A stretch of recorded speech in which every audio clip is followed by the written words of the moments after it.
السلام علیکم فرینڈ، کیسے ہیں آپ؟ امید ہے آپ سب خیریت سے ہوں گے۔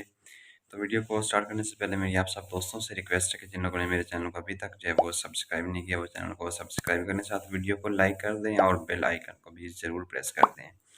تو ابھی تھوڑی دیر پہلے ہی میں نے ایک نیوز دیکھی ہے، جیسا کہ کچھ دن پہلے کچھ وقت پہلے جو ہے ایک واقعہ ہوا تھا میاں والی میں، کہ ایک ظالم باپ نے جو اپنی بیٹی کو، یعنی کہ 7 دن کی غالباً وہ بیٹی تھی، اس کو جو گولیاں مار کر قتل کر دیا تھا۔ تو ابھی وہ نیوز آئی ہے کہ وہ اس کے باپ کو پولیس نے اریسٹ کر لیا تھا اور کورٹ نے اس کو سزا بھی سنا دی تھی۔ لیکن ابھی کچھ دیر پہلے ہی ایک بریکنگ نیوز آئی ہے کہ اس بندے نے، اس بیٹی کے باپ نے، ظالم قاتل نے، یعنی کہ جیل کے اندر ہی جو ہے وہ خودکشی کر لی، اپنے آپ کو یعنی کہ مار ڈالا ہے۔ تو یقین جانیں، وہ کہتے ہیں نا کہ اگر آپ کسی کے ساتھ ظلم کرتے ہیں تو ڈیفینیٹلی آپ کا انجام بھی بہت برا ہی ہوتا ہے۔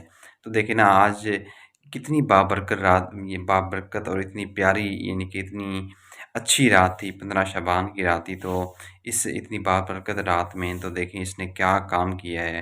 اور ڈیفینیٹلی جیسا کہ آپ جانتے ہیں کہ جو بندہ سوسائڈ کرتا ہے، جو خودکشی کرتا ہے، تو اس کا جو ٹھکانہ ہے وہ جہنم ہی ہوتا ہے۔ اس کے لیے اللہ تعالیٰ کے ہاں جو ہے وہ کوئی معافی نہیں ہے، کچھ بھی اس کے لیے کوئی گنجائش نہیں ہے۔ لیکن اس کے باوجود، یہ سارا کچھ جاننے کے باوجود، شاید وہ جو ہے اپنے آپ کو معاف نہیں کر پایا۔ بہرحال اینی وے جو بھی ہے، لیکن میں نے کہا چلیں آپ کو یہ لیٹسٹ جو نیوز ہے وہ آپ کو سنا دوں۔ ابھی تھوڑی دیر پہلے ہی یہ نیوز آئی ہے کہ اس بندے نے، اس کے باپ نے اپنے آپ کو جیل کے اندر ہی جو ہے وہ خودکشی کر لی ہے۔ تو آج کے لیے اتنا ہی، ملتے ہیں ایک نئی ویڈیو میں۔ اللہ حافظ۔